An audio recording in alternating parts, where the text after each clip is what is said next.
O que está em jogo aqui, no meu entender, não é o problema de mulher colocar chapéu na cabeça ou véu na cabeça, afim, etc. e tal. Sim, o texto fala dela estar coberta, porque tal, isso é outro assunto. Mas aqui, no meu entender, não está falando disso. O que um anjo quer saber se você tem chapéu na cabeça ou não tem? O que o anjo tem? Tem nada a ver. Isso aqui, por causa dos anjos. Então, o que o anjo tem a ver com esse negócio? Não é se você tem chapéu na cabeça ou não tem. Não. É outra coisa. Remonta ao próprio momento da criação. Por que o Criador criou a mulher? Como auxiliadora competente para o homem. Era para auxiliar o homem.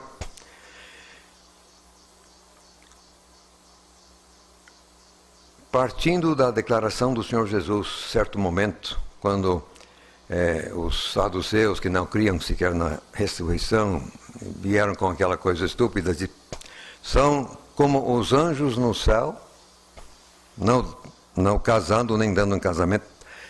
E uns e outros têm deduzido dali que anjo não tem sexo, não tem gênero. É improcedente essa colocação. Sempre que anjo materializa, se apresenta na forma de ser humano na Bíblia, sempre é macho, sempre, homem, nunca mulher. O que provocou o dilúvio é que certos Bene Elohim, que em Jó fatalmente seres angelicais de alta patente, começando com o chefe deles antigamente, que era Lúcifer, que ainda tem acesso lá perante o trono, eles abandonaram a sua condição para tomar mulher e produziram então essa raça misturada, os Nefilim, humanoides, quer dizer, cria de demônio com mulher. Só que naquele tempo os seres humanos eram muito maiores do que hoje, porque com o firmamento que filtrava os raios do sol, então filtrava os raios infravermelhos e ultravioletas e coisas. Então a vida cá embaixo era muito mais fácil antigamente, antes do dilúvio, do que agora. Isso é outro assunto.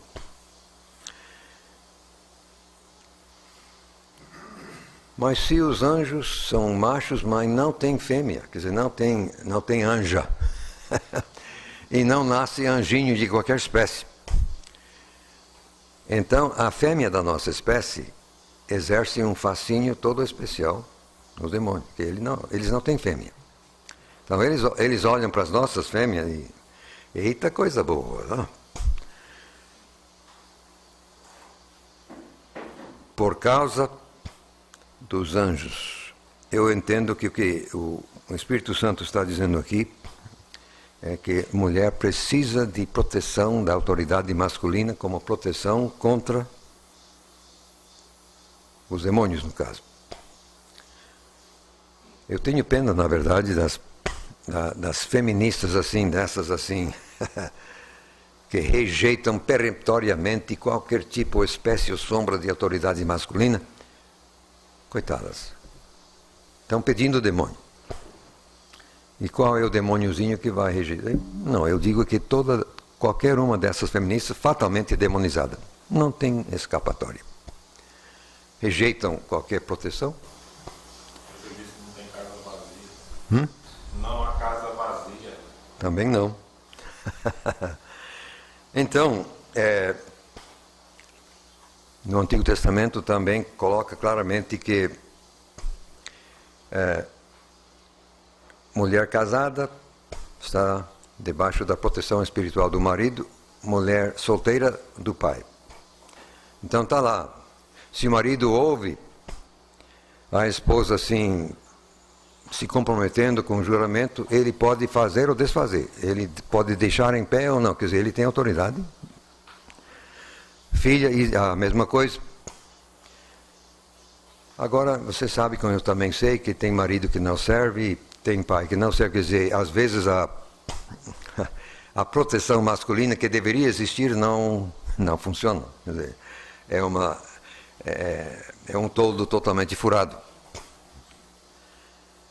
Então eu digo, no caso assim de uma mulher que sente que está sem proteção, que casada o marido não serve, então solteiro o pai não serve, então procure um servo de Deus e peça para orar por você que se dar essa proteção. Isso existe, eu entendo assim. Agora, ficar ao mercê do demônio não é negócio, eu não recomendo. Então, tem muita pessoa sofrendo, muita mulher sofrendo desnecessariamente, outra vez por causa de uma tradução improcedente, uma tradução falaz. Não é problema de sinal, não é se você tem chapéu na cabeça.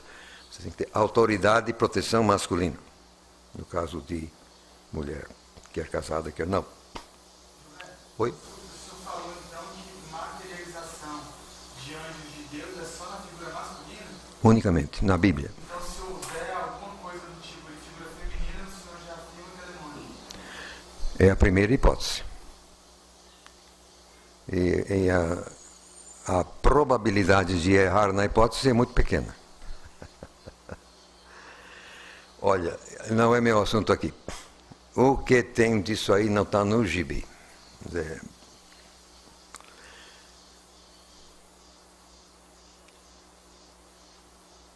Eu vivi 3 anos e meio em João Pessoa. Como é aquele município ali perto é Santa Rita, nós temos uma cidade em Santa Rita. Eu fui levado certa feita para a igreja presbiteriana que tem lá em Santa Rita, falando sobre guerra espiritual, se bem que naquele tempo eu entendia bem menos do que hoje. E após uma vez, o pessoal sempre saía da igreja e vinha para a casa de uma das irmãs da igreja que ficava exatamente perto do ponto final do ônibus. Quer dizer, se a gente foi... O ponto final era exatamente do outro lado da rua, a casa daquela irmã, e o pessoal ficava na casa dela aguardando o ônibus chegar, que era de 20 em 20 minutos, 30 em 30. Então. E a dona da casa, que nunca havia casado, me procura isoladamente e diz, ela criou esperança porque eu estava falando de uma coisa que nunca ela tinha escutado na igreja antes. E ela me conta que ela com 40 e tantos anos de idade, diz que desde que ela tinha 15 anos de idade, cada noite vinha um demônio para o quarto de dormir dela, materializava e fazia sexo com ela, toda noite. Ela nunca criou coragem de falar com ele. Já pensou, você vai chegar ao pastor, pastor, sabe, eu tenho um problema. Não iria dar muito bem, né? Coitada. Eu meramente interditei a casa, demônio aqui nunca mais, e a partir daquele dia nunca mais também ela teve esse problema. Mas ela nunca achou coragem de falar com ninguém na igreja, que ninguém entendia nada e não iria também entender, ia provavelmente expulsá-la da igreja. Eu falei isso depois em sala de aula, lá em João Pessoa, Betel Brasileiro, você sabe que mulher para cá e homem para lá, e sala, 20 mulheres, eu falei do caso, 3 ou 4 levantam a mão, minha irmã é assim, minha tia é assim. Famílias evangélicas, calcule então você o que acontece lá fora no mundão. Calcule só. Não é meu assunto. Deixa para lá, porque senão... creia, a autoridade masculina para a mulher é importante. Prosseguindo. 1 Timóteo 3:11.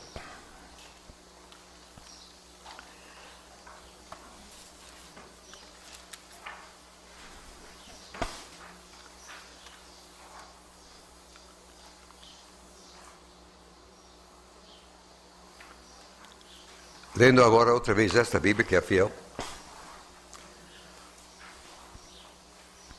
Da mesma sorte, as esposas sejam honestas, Acontece que o vocábulo grego aqui é mulher, sendo que mulher pode ser tanto fêmea como esposa. Então, quanto ao vocábulo, é possível traduzir esposa. Assim como em português. tem mulher fêmea e tem mulher que é casada com alguém. Então, usa-se o vocábulo de formas variadas. Só que neste contexto não tem nada, não é as esposas do diáconos, como o pessoal muitas vezes imagina. Você vê bem com aqui, começa no verso 2. Convém aos episcopos, quer dizer, os bispos aqui diz, que seja irrepreensível, que vai aí as qualificações para que alguém querendo ser bispo, episcopos. Aí vai, verso 8. Da mesma sorte, e essa expressão da mesma sorte coloca isso aqui, é um paralelismo. Então o verso 8 é paralelo gramaticalmente com o verso 2. Então lá no verso 2 você tem os bispos. Então, tratando de forma paralela, vem aqui agora os diáconos. Da mesma sorte os diáconos, aí vai honesto, Verso 11. Da mesma sorte as mulheres. O verso 11 é paralelo ao 8 ao 2. Então, as mulheres aqui é um ofício na igreja, assim como bispo e diácono. Certas igrejas, tipo a luterana, por exemplo, tem diaconisas, assim como tal, quer dizer, declaradamente mulheres que são reconhecidas e declaradas diaconisas. Como o vocábulo mulher é muito ambíguo, eu recomendo, já que alguém já está usando diaconisa, por que não? É o tipo da coisa. Faz uma falta triste nas nossas igrejas a falta de uma categoria de mulher reconhecida para ajudar com o assunto de mulher. Tem assunto, por favor, tem assunto que homem não deve tocar. Tem coisas que simplesmente não convém. É preciso que tenha mulheres espirituais, experientes, de confiança, para ficar aí à disposição para ajudar com essas questões que não é bom homem tocar.